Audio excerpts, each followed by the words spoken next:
আজ থেকে আমি তোর মা, আমাকে মা বলে ডাকবি। হবি আমার ছেলে? আমারও ছেলে নেই। সায়ন তাকিয়ে থাকে দুজনের দিকে। সাবির সাজিতে সায়নের কাঁধে হাত রেখে বলে, আজ থেকে তোমার নাম সায়ন আহমেদ শিয়ান না, আজ থেকে তোর নাম সাফরান সাজিদ সায়ন, আমার ছেলে। সাফরান সাজিদ সায়ন সাবির সাজিদের ছেলে। সাবির সাজিদ চোখ মুছে হাতের উল্টো পিঠ দিয়ে নাদিম, নাদিয়া, মিহির, রনি, রাফি, মিহি, আজমিরা, কবির, মেহরা সকলে অবাক নয়নে তাকিয়ে আছে সাবির সাজিদের দিকে। আজমিরা নিজের মনের মধ্যে অনুতপ্ত হয়। একটু হলেও তার মধ্যে কমতি ছিল সে জানে, তবে এটা মানতে সে নারাজ।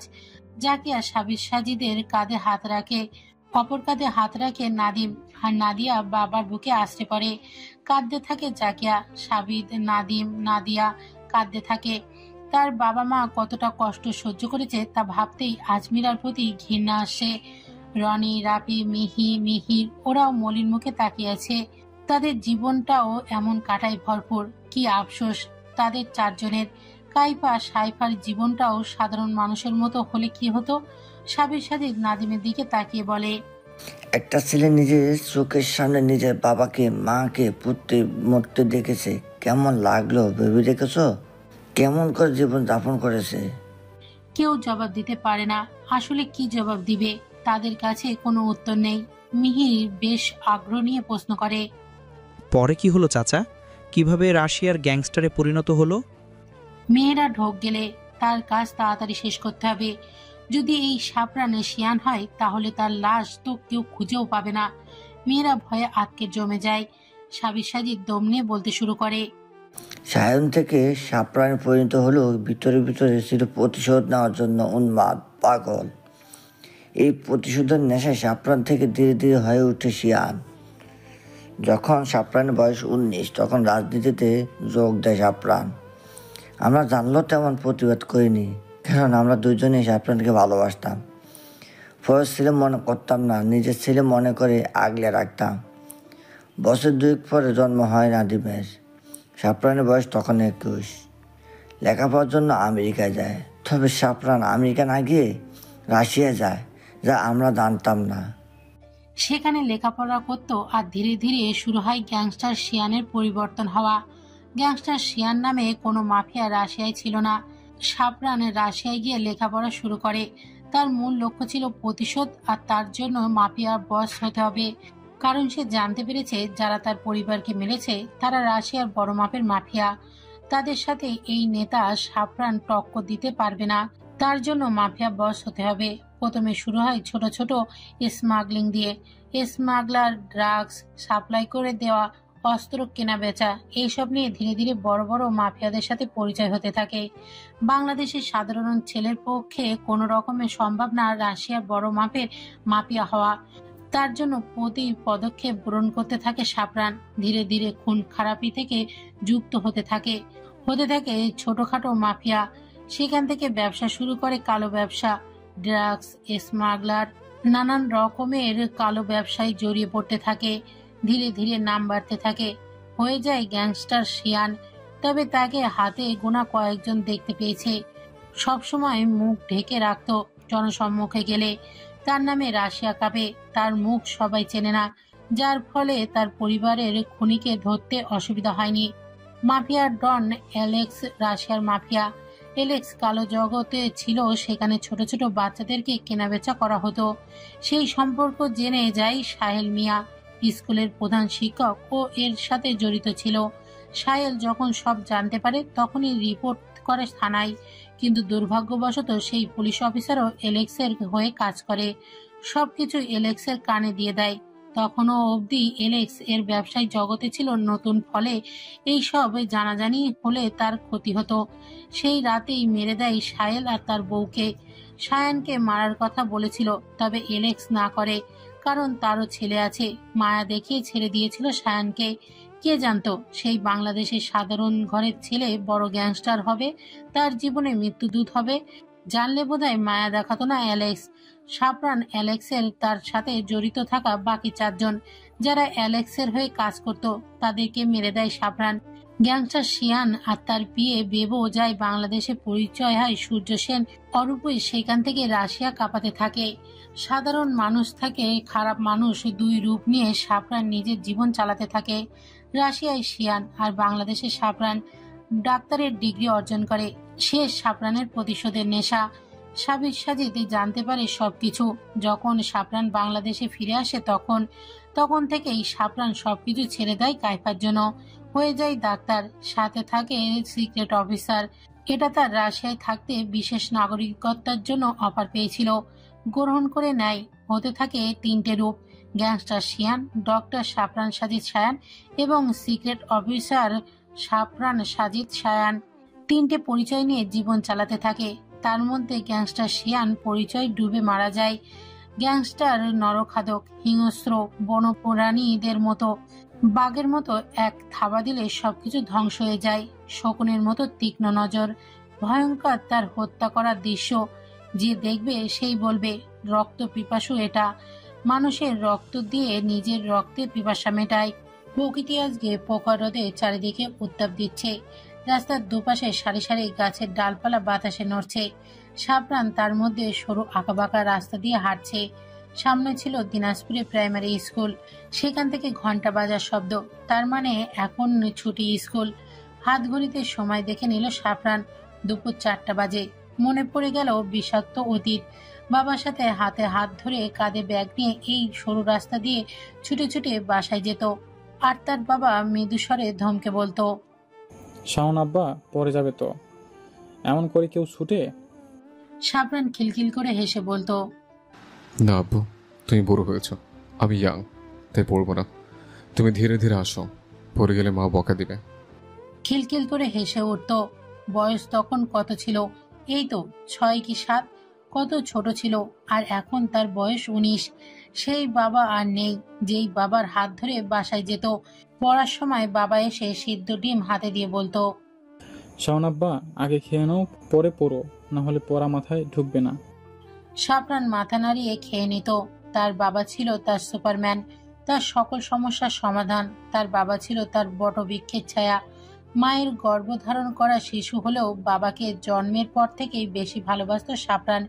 বিষাক্ত অতীত মনে পড়তেই সাফরানের মনটা বিদঘুটে হয়ে যায়। আচমকাই সাফরানের চোখে পড়ে বাচ্চা মেয়ের উপর। নীল রঙের স্কুল ড্রেস, সাদা পাজামা, দুই পাশে 2টি ঝুঁটি করা, কাঁধে ব্যাগ, মুখে হাত দিয়ে খিলখিল করে হাসে। শ্যামবর্ণ শরীরের রং, তবুও হাসিতে যেন আলাদা মাধুর্য রয়েছে। বোকা বোকা মায়াবী চোখে দেখা হাসি তোরে ছোট্ট ছোট্ট হয়ে আসছে। সাফরান এক দৃষ্টিতে তাকিয়ে আছে মেয়েটার দিকে। আনুমানিক বয়স 10 হবে, এমনই হবে মনে মনে একটা আন্দাজ করে নেয়। পাশ কাটিয়ে চলে যায় মেয়েটি সাফরানকে। সাফরান মেয়েটির গমন পথের দিকে তাকিয়ে আছে। সামনে তাদের দিনাজপুরের স্থানীয় কবর। সেখানে এক পলক তাকায়। সেই কবরস্থানে কিভাবে যাবে? কিভাবে বাবা মার কবর জিয়ারত করবে? সেখানে তো তাদের কোনো অস্তিত্বই নেই। বৃষ্টির রাতে বৃষ্টির পানিতে ধুয়ে মুছে সাফ হয়ে যায় তার বাবা মায়ের অস্তিত্ব। সকলে তো তাদের বাবা মায়ের কবর জিয়ারত করতে পারে, কিন্তু সাফরান সে তো পারে না একটু ছুঁয়ে দিতে। পারবে কিভাবে? মুছে গেছে সকল অস্তিত্ব। একটাবার দেখে আসা যাক তার অস্তিত্বহীন বাড়িটাকে। ভাঙা বিট পাকা বাড়ির সামনে দাঁড়িয়ে আছে সাফরান। মাঝে মাঝে এসে দেখে যায় তার পুরনো বাড়ি। এখানে তো সাফরানের তার শৈশবকাল কাটিয়েছে। তার বাবা মা সবাই তো এখানেই ছিল। এখন নেই, ওই দূর আকাশে চলে গেছে। মনটা কালো ধোঁয়ার মতো বিষিয়ে ওঠে। সেই কালো ধোঁয়ায় জন্মায় ভালোবাসা নামক ফুল। মনের কোণে আলো জ্বলতে থাকে। সেই ছোট্ট মেয়েটিকে দেখার থেকে সাফরানের মনের মধ্যে উথাল পাতাল ঢেউ শুরু হয়। মেয়েটির ব্যাপারে সকল খোঁজখবর নেয় সাফরান। জানতে পারে মেয়েটি দিনাজপুর জমিদারের কন্যা। থমকে যায় সাফরান। জমিদার বাড়ির মেয়ের দিকে তার নজর গিয়েছে। সাফরান জানে কায়রুন জমিদার সাথে কাবিনুর তাদের বাড়ির মেয়েকে বড্ড ভালোবাসে। এমন বকাটে নেতার হাতে কখনোই তুলে দেবে না। ছোটখাটো রাজনীতিতে জড়িয়ে পড়ে সাফরান। কাশফি সাজিদ কাইফা, বয়স 10, ক্লাস 4-এ পড়ে। তার এই ছোট বোন সাইফা সাজিদ, বয়স 8। তার বড় ভাই কবিরুন সাজিদ, আর বড় বোনের নাম চন্দ্রা সাজিদ। কামিনুর সাজিদ তখন সদ্য বিবাহিত।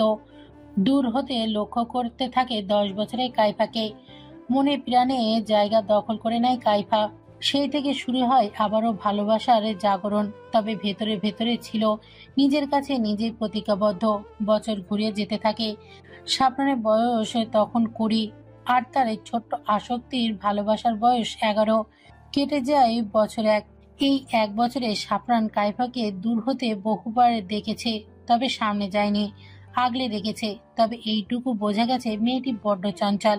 ভালোবাসার মানুষটির কথা জানাই সাবির সাজিদকে। সাবির সাজিদ মুহূর্তের মধ্যে চিনে ফেলে কাইফাকে। সাফরানকে তাদের পরিবার সম্পর্কে সকল কিছু খুলে বলে। কবির সাজিদের দ্বিতীয় বিয়ে সম্পর্কে সাফরান সকল কিছু মনোযোগ দিয়ে শোনে। সাফরানের উপর পরিবারের থেকে চাপ পড়তে থাকে দেশ ছাড়ার। পড়ালেখার নাম করে পাড়ি জমায় রাশিয়ায়, রেখে যায় সাবির সাজিদের ভরসায় কাইফাকে। সেখানে গিয়ে গড়ে তোলে নিজের সাম্রাজ্য। সাধারণ সাফরান থেকে হয়ে ওঠে ভয়ঙ্কর হিংস্র গ্যাংস্টার শিয়ান। থেমে যায় বাংলাদেশের সাফরান, প্রলয় শুরু করে গ্যাংস্টার শিয়ান। রাশিয়ার আনাচে কানাচে খুঁজে বেড়ায় তার শত্রুদের। মাফিয়া এলেক্স, তার ছিল বাচ্চাদের পাচার করার ব্যবসা। সেই কারণে দেশের বিভিন্ন জায়গা থেকে বস্তি থেকে বাচ্চাদেরকে অপহরণ করে পাচার করে মোটা টাকা পেতেন। দিনাজপুর প্রাইমারি স্কুল থেকে বাচ্চাদেরকে অপহরণ করা হলো, আর সেই ব্যাপারে আলোচনা করেছিল প্রিন্সিপাল স্যারের সাথে অ্যালেক্সার এর ম্যানেজার। সেই সকল আলোচনা শুনে ফেলে শিক্ষক কর্মরত সাহেল মিয়া। রেকর্ড করে নেয় সকল কথা। সেই সাথে তৎক্ষণই ছুটে যায় দিনাজপুর থানায়, রিপোর্ট করে, প্রমাণ স্বরূপ রেকর্ড শোনায়। পুলিশ অফিসার আশ্বস্ত করে তার রিপোর্ট কার্যকর করে। সেই ভরসায় চলে যায় সাহেল নিজের বাড়ি। পুলিশ জানিয়ে দেয় সবকিছু অ্যালেক্সার ম্যানেজারকে। অ্যালেক্সার ম্যানেজার দুপুরে সাহেলের সাথে দেখা করে, ডিল করার চেষ্টা করে, কিন্তু তিনি ছিলেন সৎ, সেই জন্য সাফ সাফ মানা করে দিলেন। চলে এলেন নিজের বাড়ি, আর রাতে শুরু হলো ধ্বংসকার্য। এইসব সকল কথা শুনে সাফরান নিজের হাতে প্রথম খুন করে অ্যালেক্সাকে। চোখের কালো কুচকুচে মণি নিজের হাতে চোখের কোটর থেকে বের করে গালের মাংস চাপাতি দিয়ে খুবলে খুবলে তুলেছিল। হাতের মধ্যে অ্যাসিড দিয়ে পুরো হাত গলিয়ে দিয়েছিল। মির্গি রোগীর মতো অ্যালেক্সা শুধু ছটফট করছিল। হিংস্র হায়নার মতো ঝাঁপিয়ে পড়েছিল অ্যালেক্সার ওপর। কিন্তু সাফরান নৃশংসভাবে মারার পরে তার রক্ত পিপাসা কমেনি। সেই জন্য অ্যালেক্সার রক্ত পান করেছিল সাফরান। অ্যালেক্সার রক্ত পান করে রক্ত পিপাসা মিটিয়েছে সাফরান। ধীরে ধীরে আরো 4 জন খুনিকে খুঁজে বের করে সাফরান তাদেরকেও নৃশংস মৃত্যু দেয়। আফসোস, তাদের দেহের একটা অংশ কেউ খুঁজে পায়নি আজ পর্যন্ত। প্রতিশোধের নেশার মাঝখানেই শুনতে পাই তার শ্যামকন্যার পরিবারকে কেউ খুন করেছে। পাগলের মতো সাবির সাজিদকে কল করতে থাকে, তার প্রেয়সীর খোঁজ এনে দিতে, না হলে সে বাংলাদেশ ব্যাক করবে। সাবির সাজিদ কথা দেয় কাইফাকে নিজের কাছে রাখবে। পাগল সাফরান শান্ত হয়, তবে শান্ত হয় না গ্যাংস্টার শিয়ান। তার সামনে ভাসতে থাকে কন্দনরত শ্যামকন্যার প্রতিচ্ছবি। বুকের মধ্যে আগুন জ্বলে যায়। প্রতিজ্ঞাবদ্ধ হয় প্রতিশোধ নেবে। খুঁজে বের করতে থাকে সব কয়টা। তার মধ্যে সাফরানের কাছে খবর আসে কাইফার সাথে সাইফা সাজিদের পরিবার। সাফরান নিজের মতো খোঁজ চালাতে থাকে। অবশেষে জানতে পারে তাদের খুনিকে। মেহেরার আসল পরিচয় সাফরানের কাছে কখনোই গোপন ছিল না। শুরু থেকেই আসল রূপ সম্পর্কে অবগত ছিল সাফরান। মেহেরার কালো জগৎ, খুন খারাপি সব সম্পর্কে সাফরান জানত। গ্যাংস্টার শিয়ান তার শ্যামকন্যার প্রতিশোধ নিতে গিয়ে জানতে পারে কাইফা নিজেকে গড়ে তুলছে মাফিয়া রূপে। খুশি হয় সাফরান, তবে নিজের সিদ্ধান্ত বাতিল করে দেয়। নিজের বাবা মার প্রতিশোধ নিজে নিবে, সেই জন্য ছেড়ে দেয়। দূরে রাশিয়া হতে সকল তথ্য সংগ্রহ করত সাফরান। কাইফার শিকারকে মাঝে মাঝে হাতে তুলে দিত সাফরান। ইমনকে সাফরান কৌশলে কাইফার হাতে তুলে দেয়। ইমনের খালাস হয় কাইফার হাতে। কিভাবে নৃশংসভাবে মেরেছে সেটা ফুটেজেও সাফরানের কাছে ছিল। তৃপ্তিময় হাসত সাফরান। নরখাদক গ্যাংস্টার শিয়ান তার প্রেয়সী মাফিয়া সাইকো কিলার রূপে দেখে ভালোবাসা বাড়ত বই কমতো না। সাফরান ভাবনার মধ্যই থেকে বের হয়ে আসে, রাস্তায় লুটিয়ে পড়ে। তার বুকের মধ্যে ব্যথা অনুভব হচ্ছে। সাফরান অনুভব করছে তার পায়ের নিচ থেকে মাটি সরে যাচ্ছে। চোখের জলগুলো আজকে আর কৃপণতা করলো না। ছেলে মেয়ে নারী পুরুষের সমতা দেখানো না। বাঁধ ভেঙে এলো চোখের পানি। ঝরঝর করে মুক্ত দানার মতো অশ্রুপাত শুরু হয়। গালের বাঁক বেয়ে গলার নিচে সরু এক জলরেখা তৈরি করেছে। নিঃশ্বাস বুকের মধ্যে আটকে আছে। নামছে উঠছেও না।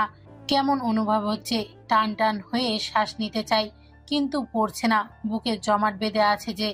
একবার, দুইবার, তিনবার, তারপর অঝরে কাঁদতে লাগলো। গগন কাঁপিয়ে ঝাঁপ পড়ছে ধরণীতে। টপ টপ করে বৃষ্টির ফোঁটা পড়ছে, ঝরঝর করে বৃষ্টি নেমে পড়ছে। বুকের ভেতর থেকে মনে হচ্ছে কেউ দুঃখগুলো টেনে তুলছে। চেপে রাখা যন্ত্রণা বুঝি আজকে কেউ বুকের ভেতর থেকে টেনে তুলবে।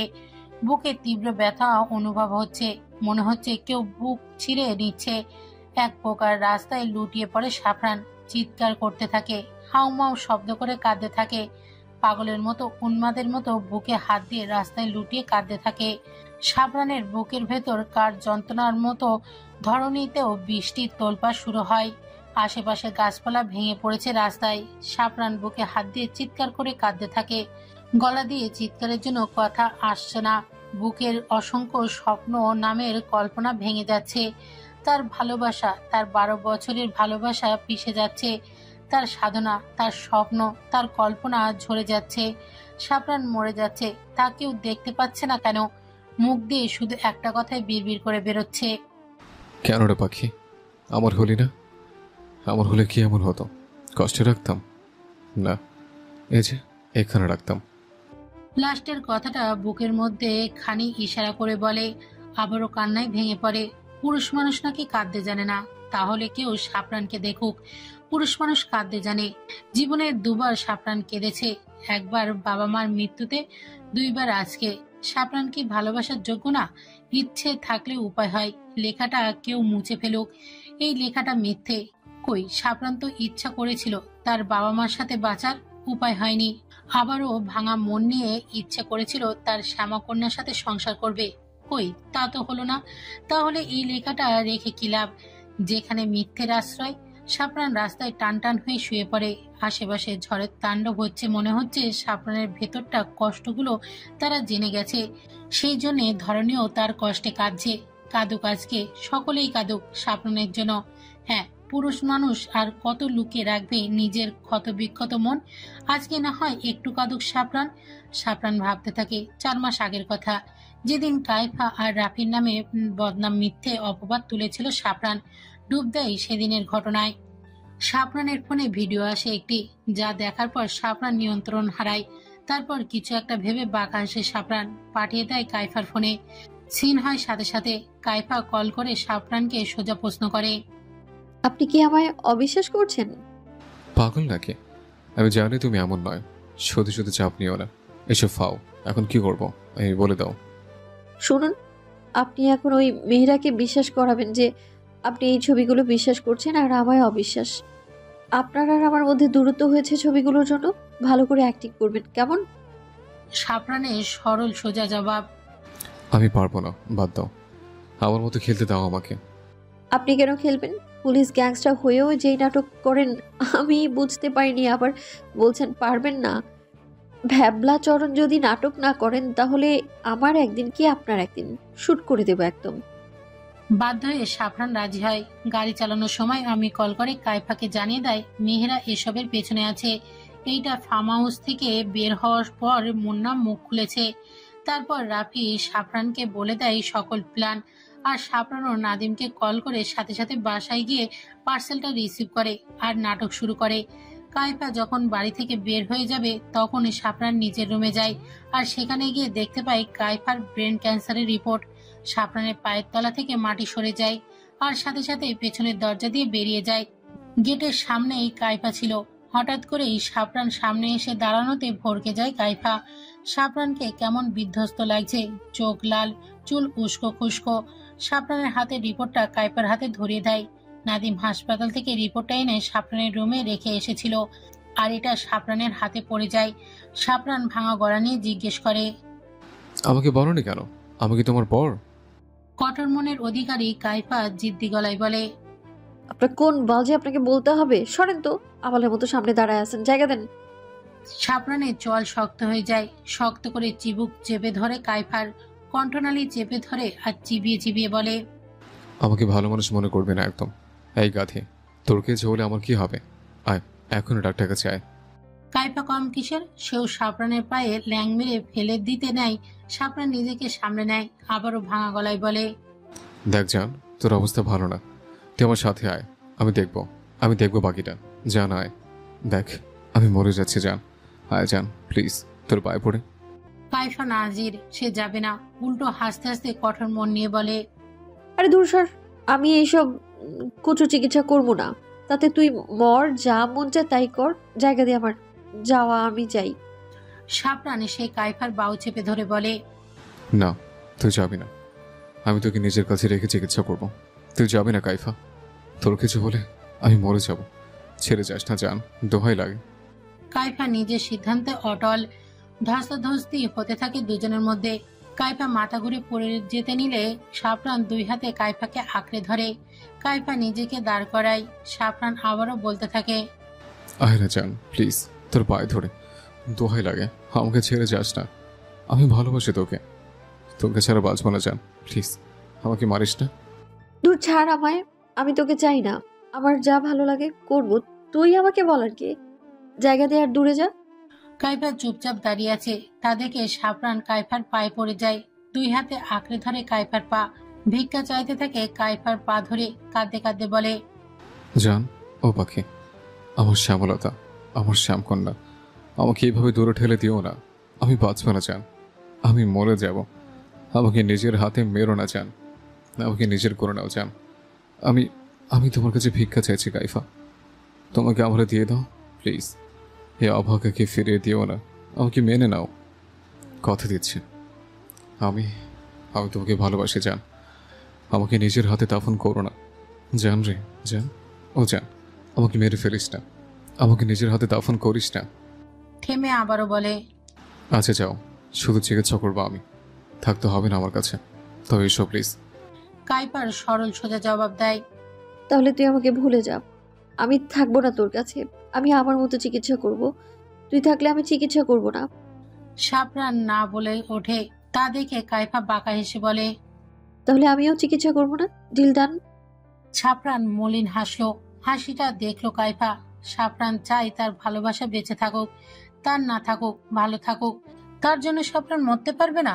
পারবে, সাফরান তো মরবেই। আমি যোগাযোগ না রাখলে চিকিৎসা করবে? হ্যাঁ। স্মিত হেসে বলে সাফরান, যাও তবে, নিজেকে সুস্থ করো মাফিয়া গার্ল, ভালো থেকো, আমি আমার কথা রাখবো, তুমি তোমার কথা রেখো, আলবিদা। ভাবনা থেকে বেরিয়ে আসে সাফরান। তার শরীর থরথর করে কাঁপছে, ঠোঁট টিট করে কাঁপছে।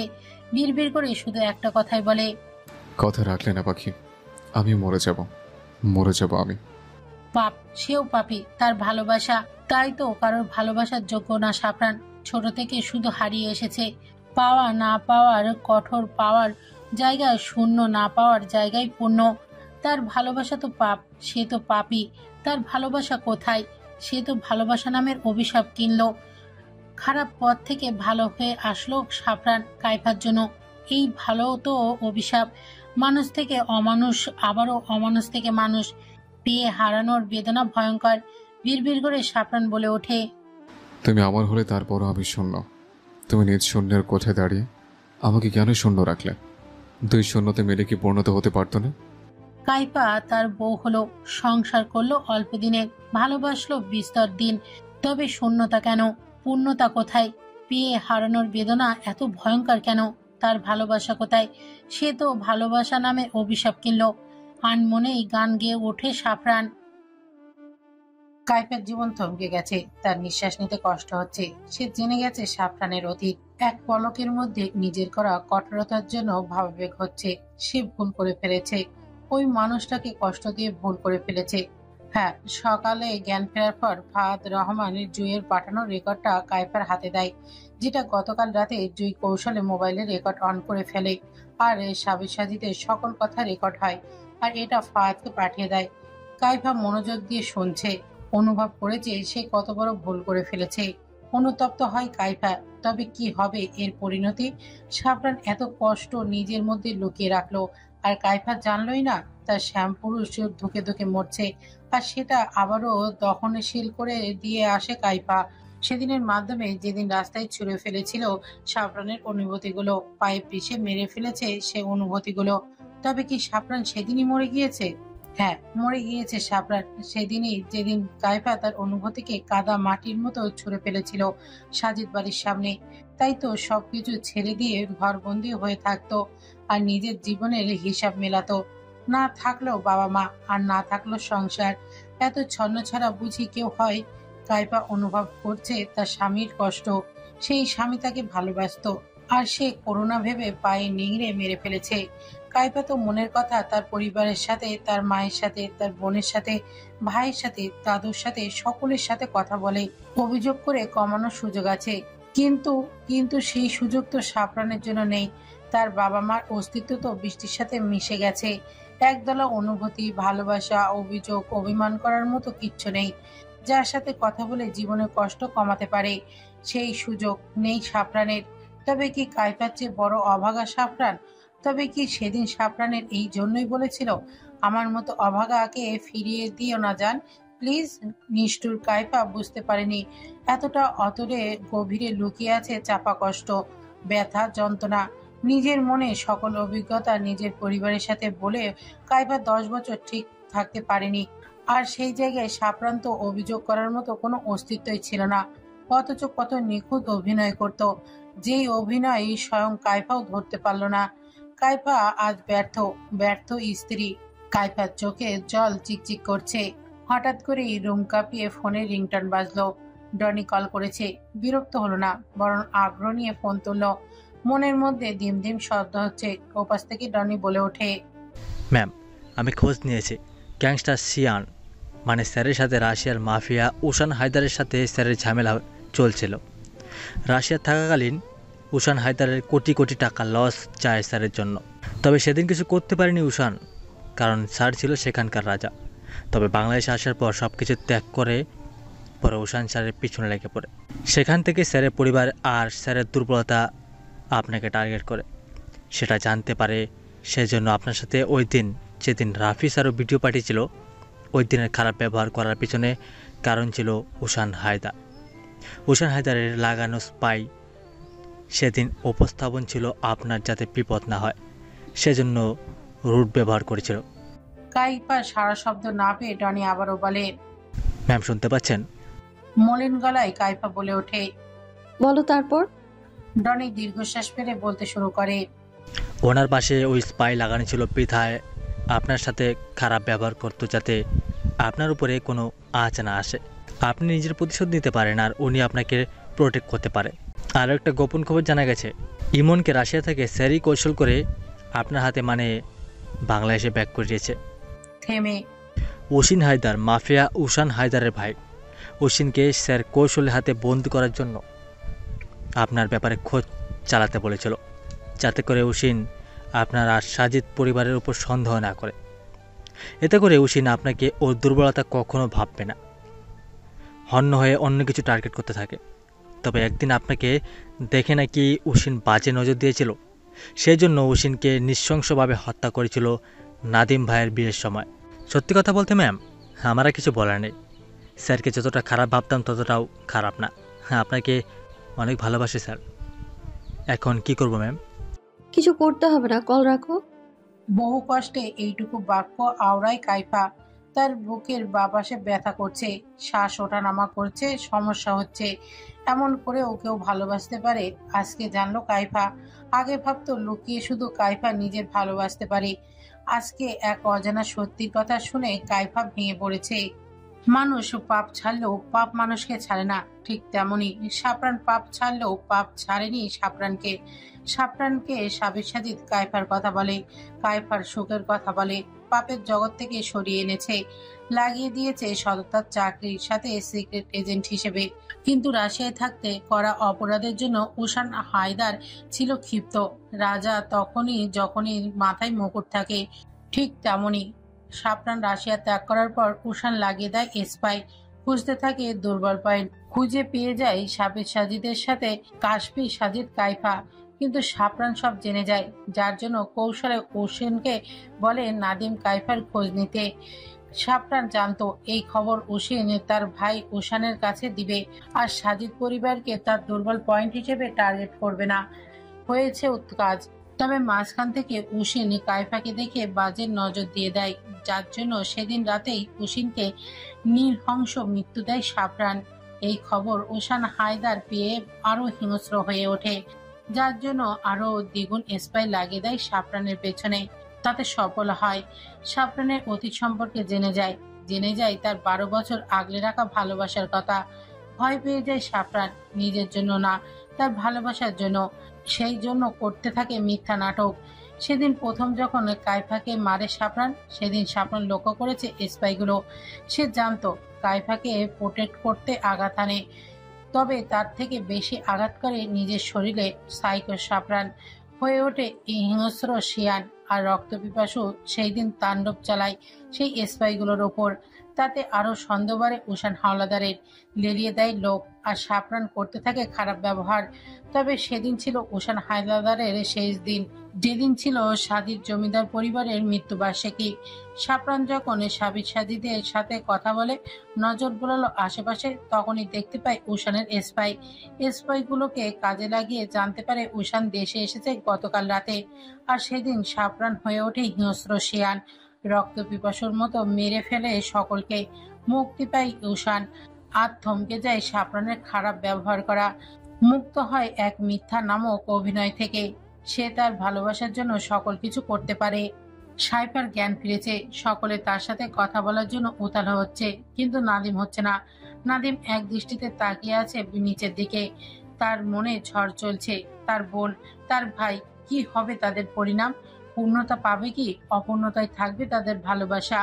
সাইফা হাসপাতালে থাকবে না, সে কখন থেকে একটাই কথা। জাকিয়া নাদিমকে ঝাঁকিয়ে ঘর থেকে কাটিয়ে বলে, ও বাসা যেতে চাইছে। নাদিম দম নিয়ে বলে, ওকে, ব্যবস্থা করছি আমি। আপাতত কিছুক্ষণ এখানেই থাকো। সাইফা হার মেনে নেয়। কিছু ঘন্টার অপেক্ষা করলে মহাভারত অশুদ্ধ হবে না। নাদিমের কেমন মন মরা হয়ে আছে তা দেখে সাইফার মন খারাপ হয়।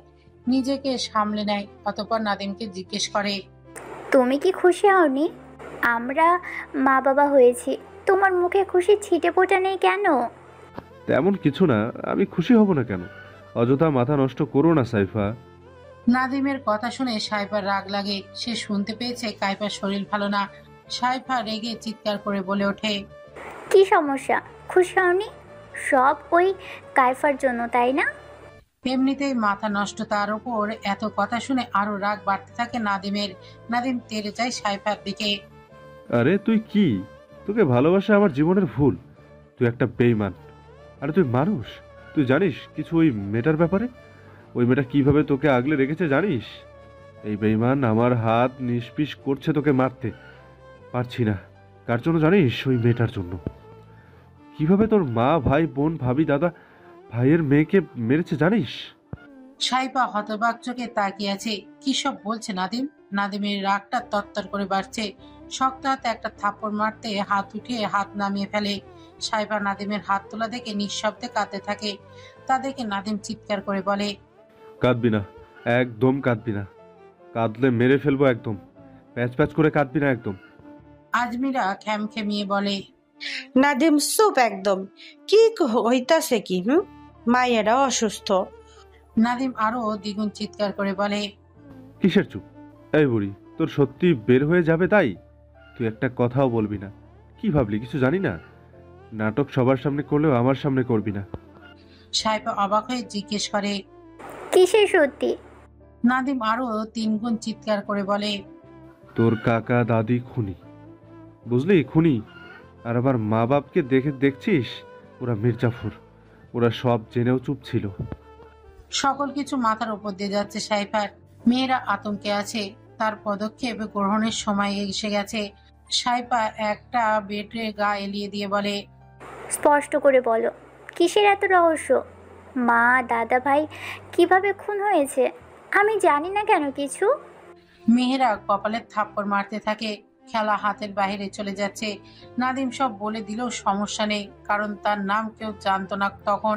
এখন খেলা ঘোরাতে হবে। না জানি কখনোই গ্যাংস্টার কি করে বসে। সাইকো একটা। নাদিম আজকে তার সকল ওয়াদা ভুলে যেতে থাকে। বলতে থাকে এক এক বিষাক্ত অতীত, অবরুদ্ধ এক রাত, যে রাতে ঘটে গেছে এক নির্মম পরিহাস। নাদিম চেয়ারে গায়েলি দিয়ে মৃদু গলায় বলতে থাকে, অতীত। অপুর মা বাড়িতে আসো গো। মাধবীলতা রান্নাঘর থেকে বের হয়, আঁচলে হাত মুছতে মুছতে বলে ওঠে, কি হয়েছে গো ভাবি, ডাকছো কেন? তোমার অপু কাঁদছে যে। রান্নার চুলার আঁচ কমিয়ে মাধবীলতা দৌড়ে আসে, শাড়ির আঁচলটা কোমরে গুজে নেয়, তারপর বলে, কোথায় অপু?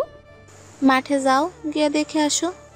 মাধবীলতা দৌড়ে গিয়ে থেমে পিছন ফিরে তাকায়, তারপর তার মেয়ের দিকে তাকিয়ে বলে, চন্দ্রা তুই রান্নাটা দেখ আর আফিফাকেও দেখ। মাধবীলতা মাটির কাঁচা রাস্তায় নামতেই দেখতে পাই কামিনুর কাইফাকে নিয়ে আসে। কাইফা হাসে। ভাই বোনের নির্দারুণ দৃশ্য দেখে বুক ভরে ওঠে মাধবীলতার। স্বামী না থাকলেও এই পরিবারটাকে আঁকড়ে ধরে বেঁচে আছে সে।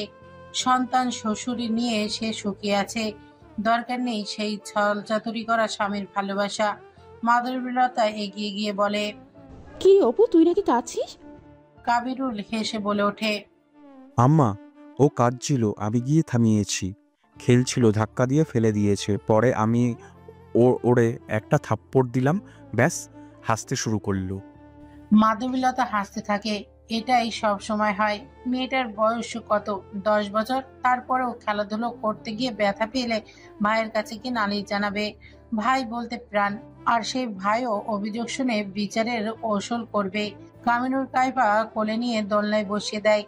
চন্দ্রা দাদুকে ধরে ধরে নিয়ে আসে। কাইফা দৌড়ে গিয়ে কামিনুরকে জড়িয়ে ধরে বলে, দাদু ভাই এসো এসো, বসো। কামিনুরকে টেনে দোলনায় বসে দেয়। আফিফা হেঁটে আসে কোলে কৌশিকে নিয়ে। চন্দ্রা কৌশিকে কোলে নিয়ে টুল পেতে বসে পড়ে।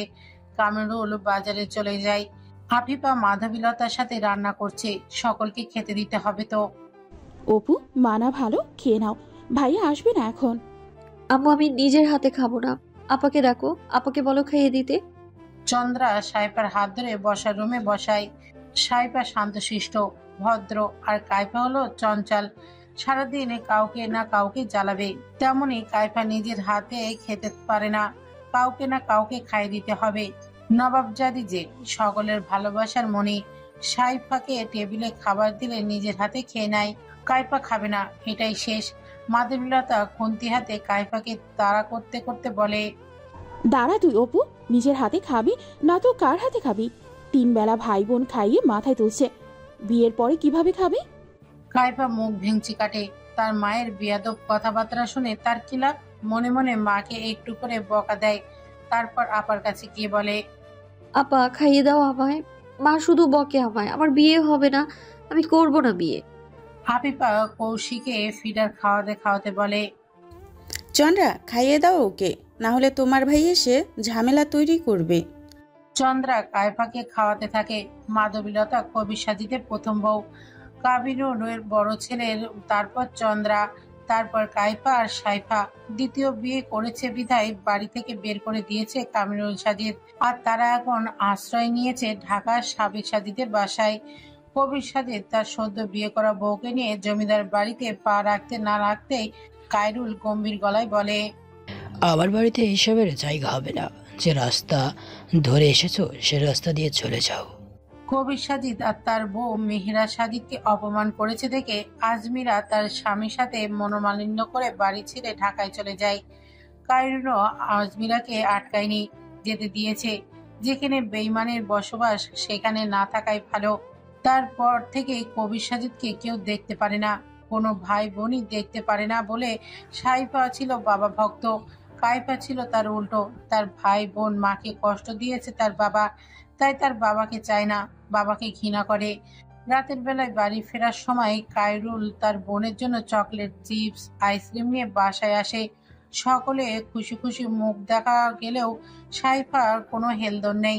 বরাবরের মতোই শান্ত ও ভদ্র মেয়ে। কাইফা তো সে কি খুশি। কাইফা তার ভাইয়ের গলা জড়িয়ে ধরে বসে পড়ে। ভাইকে ছেড়ে দাদুর গলা জড়িয়ে ধরে বলে, দাদু ভাই খাবে? তুমি তো বুড়ো, তুমি খাবে কি করে? দাঁত নেই।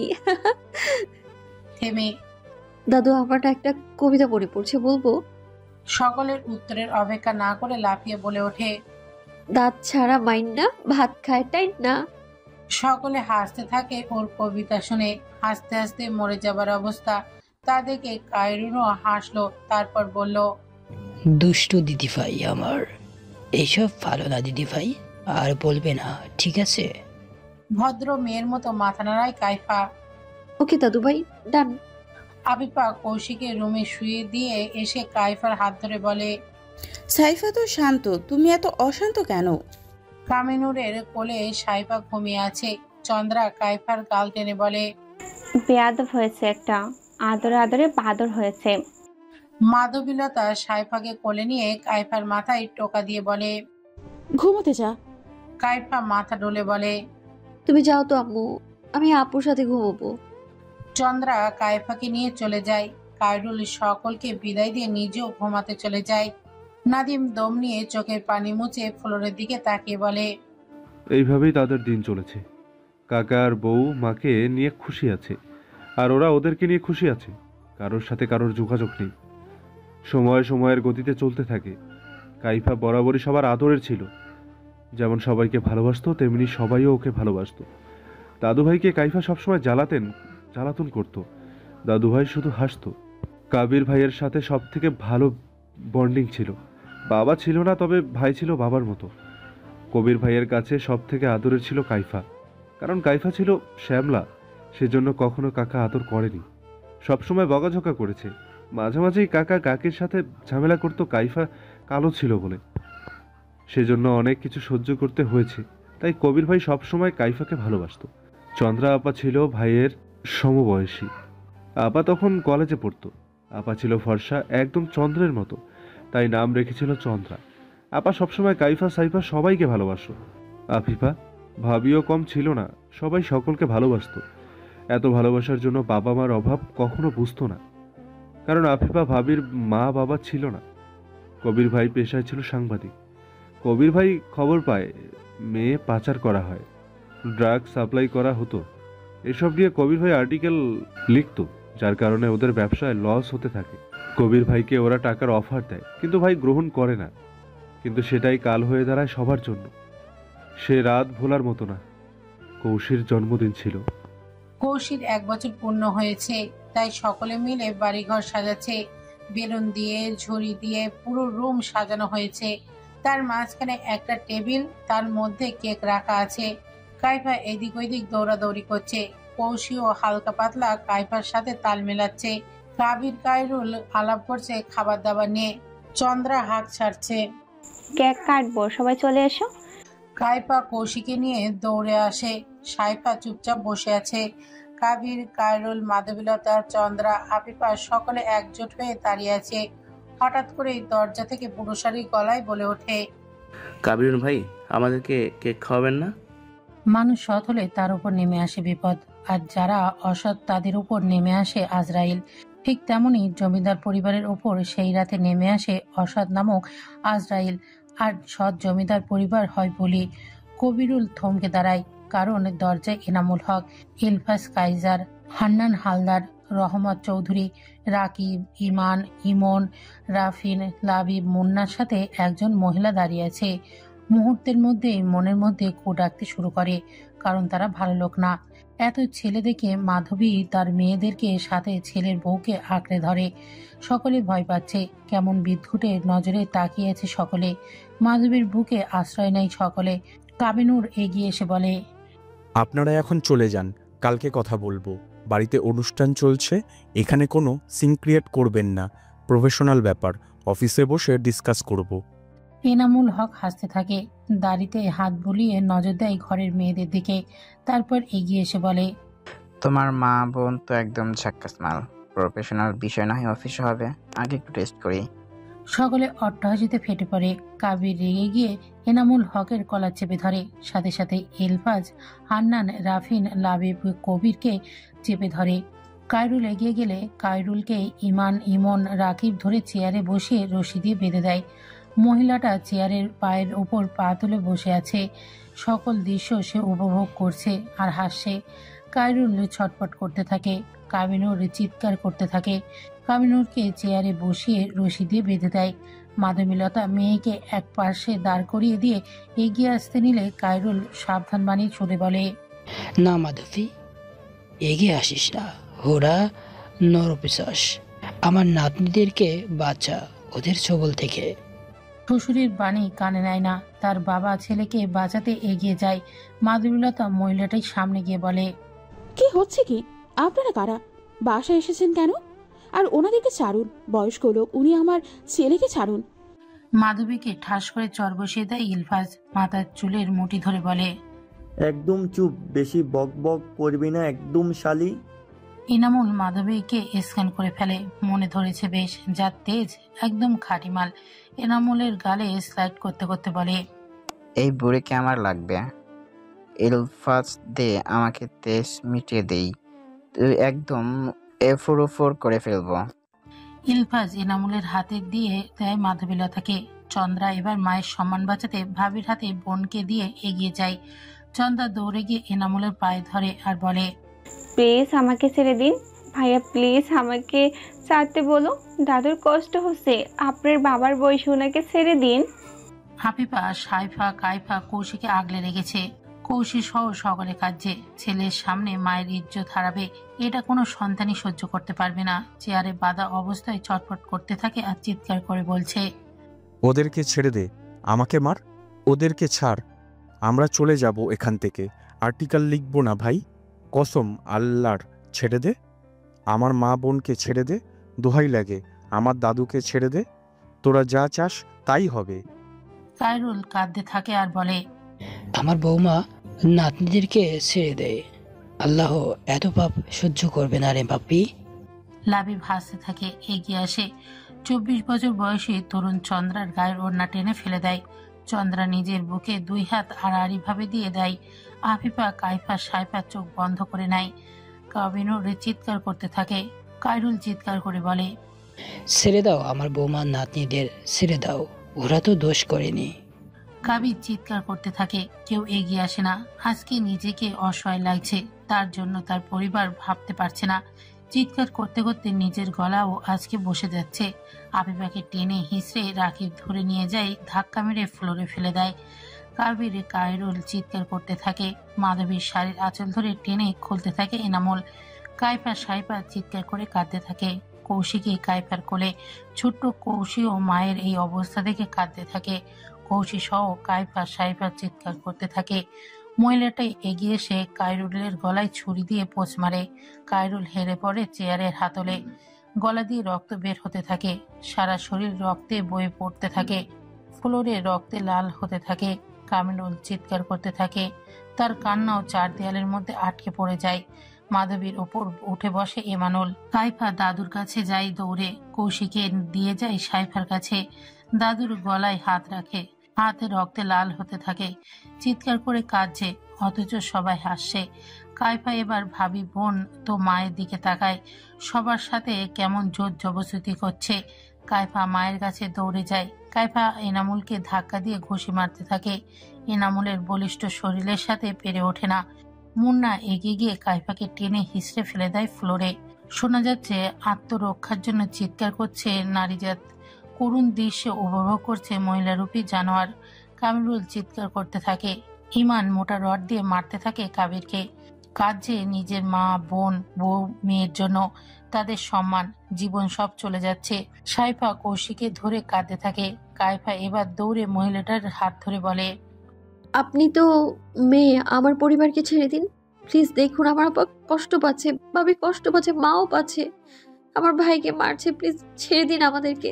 আমার দাদুকে হসপিটালে নিতে হবে, ছেড়ে দিন আমাদের। মহিলাটা কাইফার চুলের মুঠি ধরে ফ্লোরে বাড়ি মারতে থাকে। সাইফা কৌশিকে বুকের সাথে চেপে ধরে। মহিলাটা এবার কাইফাকে ফ্লোরে ছুঁড়ে মারে। এর আগে কাবিরের গলায় ছুরি চালিয়ে দেয়। আফিফা চিৎকার করে ওঠে। নিজের স্বামীকে মরতে দেখতে হচ্ছে।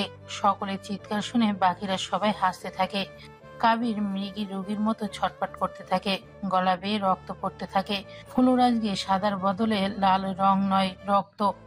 গল গল করে সারা ফ্লোর রক্তে মাখা হতে থাকে। কবির নিস্তব্ধ হয়ে যায়।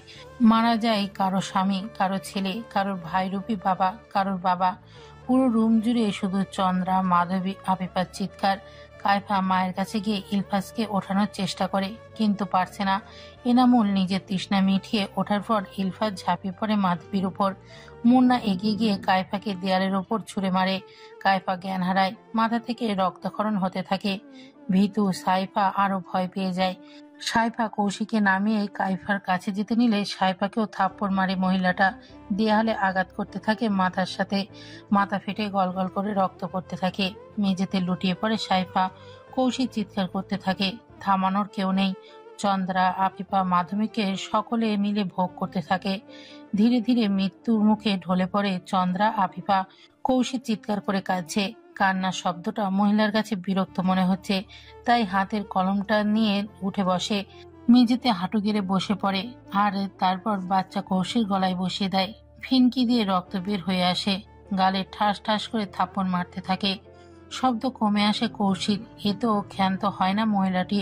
কোলে নিয়ে ফ্লোরে এক কোণে ছুঁড়ে মারে। সে চিৎকার করে ওঠে কৌশিক। ব্যাস, কৌশিক মারা যায়। ভোগ করা শেষে মুন্না ঘাম মুছে বলে, আগুন লাগিয়ে দেই, বাইরে চল সবাই। লাগতে এসেছে আমাদের পিছে, শালা আমাদের কোটি কোটি টাকা লস করিয়ে দিল। সৎ হওয়ার উসুল মিটিয়ে দিলাম। সকলে বের হয়ে যায়। বাইরে গিয়ে কেরোসিন তেল বাড়ির চারিদিকে ঢেলে দেয়। লাইট দিয়ে আগুন লাগিয়ে দেয়। মুহূর্তের মধ্যে পুরো বাড়ি আগুন লেগে যায়। জ্বলতে থাকে জমিদার বাড়ি। চিৎকারের শব্দ বাইরে না যাওয়ার কারণে কেউ সাহায্যের জন্য এগিয়েও আসতে পারে না। আগুনের তোপে কাইফা খুক করে কাশতে থাকে। পিট করে তাকিয়ে দেখে ঘরের মধ্যে আগুন। সাইফা কাঁদছে ঘরের এক কোনায় বসে। সারা শরীর রক্তে লাল হয়ে আছে। ফ্লোরে সকলে মরে পড়ে আছে। কাইফা চিৎকার করতে থাকে। ভয় পেয়ে যায় 11 বছরের কিশোরী। কেউ আসে না সাহায্য করতে। কাইফা বোনকে দেখে দৌড়ে বোনের কাছে যায়। ডাকতে থাকে, কেউ সাড়া দেয় না। কাইফা একবার দাদু ভাইয়ের কাছে গিয়ে মাথা নাড়ায়, কথা বলে না। আবার ভাইয়ের কাছে যায়, কেউ কথা বলে না। হঠাৎ করে মাধবী অস্পষ্ট স্বরে বলে ওঠে, তোর বাবাকে দেখে রাখিস কাইফা, তোর বাবাকে মেরে ফেলবে ওই মহিলা। পালা এখান থেকে কাইফা। হুড়মুড়িয়ে বসে পড়ে কাইফা মায়ের কাছে। মায়ের মাথাটা কোলে নিয়ে বলে, না না না মা, আমি দেখবো না ওই বাবাকে। চাই না বাবাকে, তোমাদেরকে চাই। এসো আমার কাছে, কোলে নাও মা, জড়িয়ে ধরো মা, জড়িয়ে ধরো আমায়। আগুন ছড়িয়ে পড়েছে পুরো বাড়ি। মাধবীর অস্পষ্ট সুরে বলে, কসম আমার, তাড়াতাড়ি সাইফাকে নিয়ে পেছনে দরজা দিয়ে বের হ। আগুন ছড়িয়ে পড়ছে, বাবাকে দেখে রাখিস মা। মাধবী আর কথা বলে না। কাইফা চিৎকার করতে থাকে। মাকে বুকের মধ্যে জড়িয়ে ধরে কাঁদতে থাকে কাইফা। সাইফার কথা মনে পড়তেই দৌড়ে সাইফাকে নিয়ে পেছনের দরজা দিয়ে বেরিয়ে যায়। কোলে করে দৌড়াতে থাকে কাইফা। হঠাৎ কি মনে করে যেন পাশের বাড়ির কাকার ঘরের দরজা ধাক্কা দেয়। দরজা মেলে আগেই কাইফা দৌড়ে চলে যায়। কাকা বাইরে এসে দেখে জমিদার বাড়িতে আগুন লেগেছে। সকলে মিলে হুড়োহুড়ি করে আগুন নেভাতে থাকে। কাইফা সাইফাকে নিয়ে জঙ্গলের ভেতরে চলে যায়। বোনকে নিয়ে হাঁটতে থাকে। কোথায় যাবে এখন? সকলে মিলে আগুন নিভিয়েই 5টা লাশ উদ্ধার করে। সবাই ভাবছে কাইফা সাইফা আগুনে পুড়ে গেছে। জমিদার বাড়ির কবরস্থানে 5 জনকে দাফন করা হয়। তারপর থেকে এই জমিদার বাড়ি পরিত্যক্ত। কাইফা সাইফাকে নিয়ে পুরো রাত জঙ্গলে কাটিয়ে দিল। 2 বোনের মাথার পেছনে রক্ত জমাট হয়ে আছে। নিজের জামার খানিক অংশ ছিঁড়ে সাইফার মাথায় বেঁধে দেয়। সারা রাত বোনকে আগলে রাখে বুকে, আর নিঃশব্দে কাঁদতে থাকে। কি করবে এখন সে? সকাল হলে সাইফা কাঁদতে থাকে। কাইফা বোনকে বুকে আগলে রাখে। সাইফা কাঁদতে কাঁদতে বলে, ক্ষুধা পেয়েছে আমার আপা। ছোট্ট সাইফা কি করবে সে তো বুঝতে পারছে না। কাইফা সাইফাকে বলে, তুই এখানেই থাক, আমি খাবার নিয়ে আসছি। কাইফা সাইফাকে রেখে হাঁটতে থাকে। হাঁটতে হাঁটতে বাজারে চলে আসে। ভালো করে নজর বোলালো, এটা তো দিনাজপুর না। বাজারে এসে চিনে না, কি করবে এখন? বাজারে গিয়ে দোকানদারকে বলে, আমাকে একটা রুটির প্যাকেট দাও না গো। দোকানদার রুটির প্যাকেট দেয়। কাইফা চলে যেতে নিলে দোকানদার বলে, টাকা কোথায়? টাকা দিয়ে যা। কাইফা বলে, টাকা নেই তো। দোকানদার রেগে বলে, টাকা না থাকলে দোকানে কেন আসিস? মা বাপ কই? বলেই রুটির প্যাকেটটা টেনে নিয়ে নেয়। কাইফা কাঁদতে কাঁদতে বলে, আমার বোনের খিদে পেয়েছে, প্লিজ দাও। একটা রুটির প্যাকেট নিলে কিছু হবে না তো, দিয়ে দাও না। দোকানদার দিবে না। বাধ্য হয়ে একটা রুটির প্যাকেট আর একটা পানির বোতল নিয়ে দৌড়াতে শুরু করে। দোকানদার পিছু নেয়, কিন্তু কাইফা জঙ্গলে ঢুকে যায়। লোকটি চলে যায়। লোকটি গালাগালি করতে থাকে। গাছের আড়াল থেকে বের হয়ে সাইফাকে যেখানে লুকিয়ে রেখেছে সেখানে গিয়ে রুটির প্যাকেটটা দেয়। সাইফা অর্ধেকটা খেয়ে কাইফাকে দেয়। তার বোনও তো না খেয়ে আছে। সাইফা রুটির প্যাকেটটা এগিয়ে দিয়ে বলে, নাও আপা, খাও একটু। আমি জানি তুমিও খাওনি, আমাদের তো আর মা বাবা নেই, ভাইয়াও নেই। বলেই কাঁদতে থাকে সাইফা। কাইফা নিজেকে সামলে নিয়ে বোনের দিকে তাকায়, মিথ্যা হেসে বলে, তুই খা, আমি খাবো না। চলো না ভাগ করে খাই, আমি একা খাবো না। বোনকে বুকে আগলে নেয়। ইচ্ছা করছে চিৎকার করে কাঁদতে, কিন্তু সে কাঁদলে তার বোনকে কে দেখবে। দুই বোন মিলে রুটি খেয়ে পানি খেয়ে হাঁটতে থাকে। হাঁটতে হাঁটতে রাস্তায় উঠে পড়ে। ফুটপাতের রাস্তা দিয়ে সারাদিন হাঁটছে, খাবার চুরি করে খায়। রাস্তায় বোনের কোলে মাথা রেখে ঘুমায় সাইফা। পরনেই সেই দিনের জামা, ময়লা ভরে কালো হয়ে আছে। মুখে কালি, চুল জট বেঁধে আছে, আটা আটা চুল, মুখ কালো হয়ে গেছে। কাইফা নিজের বোনকে আগলে রাখছে। চুরি করেই হোক, রাখছে তো। 2 দিন পর মেয়েটিকে ধর, চুরি করে পালাচ্ছে। দোকানদার চিৎকার করে আর কাইফার পেছনে দৌড়াচ্ছে। হঠাৎ করেই নাদিমের সাথে কাইফার ধাক্কা লাগে, যার ফলে লোকটি ধরে ফেলে। কাইফাকে চড় মেরে দেয় লোকটি। নাদিম তা দেখে কাইফার হাত ছাড়িয়ে বলে, মারছেন কেন? কি করেছে বাচ্চা মেয়েটা? লোকটি ক্ষিপ্ত হয়ে বলে, আরে বলেন না, চুরি করে পালাচ্ছে। এদের কি বাবা মা নেই? চুরি করছে কেন? নাদিম টাকা বের করে দিয়ে দেয়। তার সাথে সাবির সাজিদ ছিল।